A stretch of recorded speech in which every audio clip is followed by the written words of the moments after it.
Hey friends, Cathy Wood just sold out of their China holdings.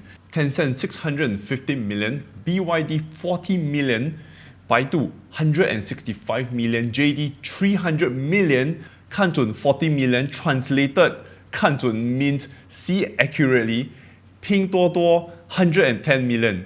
ARK Invest now holds little to nothing of China stocks. The SEC also stepped in on 30th of July. The chair of the SEC, Gary, said, I have asked staff to ensure that these issuers prominently and clearly disclose and all these points below.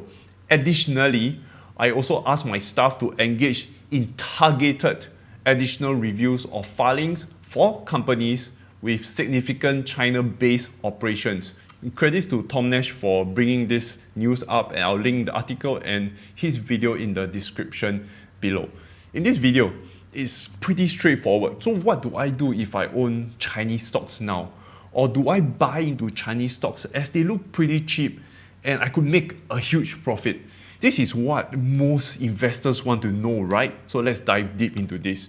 By the way, to help, take a second to click that like button. It helps push the video to more people. Thank you. There's a few lessons I learned while investing over the years, and having taught thousands of people and making the mistakes myself, I'll share two incidents. I believe in sharing the experience as nothing usually goes according to theory. Okay, the beginning of my investing journey, I learned, value investing. I did all that calculation. I formed a fair valuation, like this intrinsic value, and if the stock price drops below the value, you buy the business if you like it. ITT Education was a for-profit education business, and it had a perfect track record. The earnings growth every year was good. On paper, it was perfect.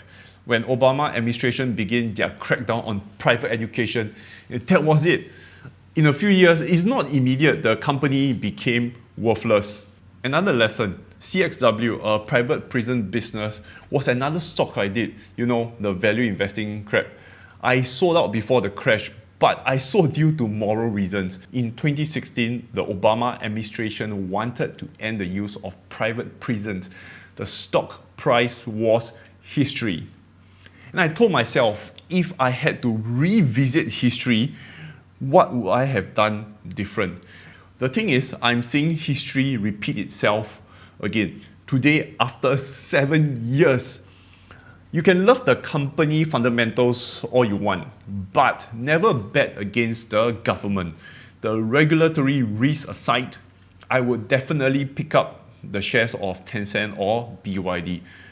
But not this time. The risk to reward is insane. You are making a bet for the government to reverse its course on the 6 months crackdown. Do you know how stupid it sounds? For me, it's pretty simple. If you want to invest in China stocks, only invest in money you are comfortable losing.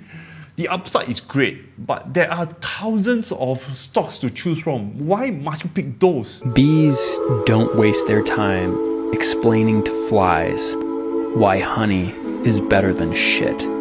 Wrapping up, if there's one key lesson to take away, don't bet against the government. I would only start to invest when the skies are clear. Yes, that it will be a little bit more expensive, but the risk drops exponentially. All Chinese stocks have been on a downtrend for quite a while. I will also wait for a trend reversal. On the charts, you need to see a firm break of the resistance line. I often say this to people, don't catch a falling knife. If you have made it so far, I have a personal message, some sort of a public declaration, because it's the best way to conquer your goals, or in this case, my goals. I had a good conversation with a friend that I look up to. She suggested I neutralize my accent. It's like when I hear some accent which I find it hard to understand, I tend to switch off or turn off. So I'm trying to connect to a bigger group of audience, so I'm taking up this challenge. I have hired a teacher, so I'll try. Any words I could pronounce better, do let me know in the comments. And cheers! Invest safe.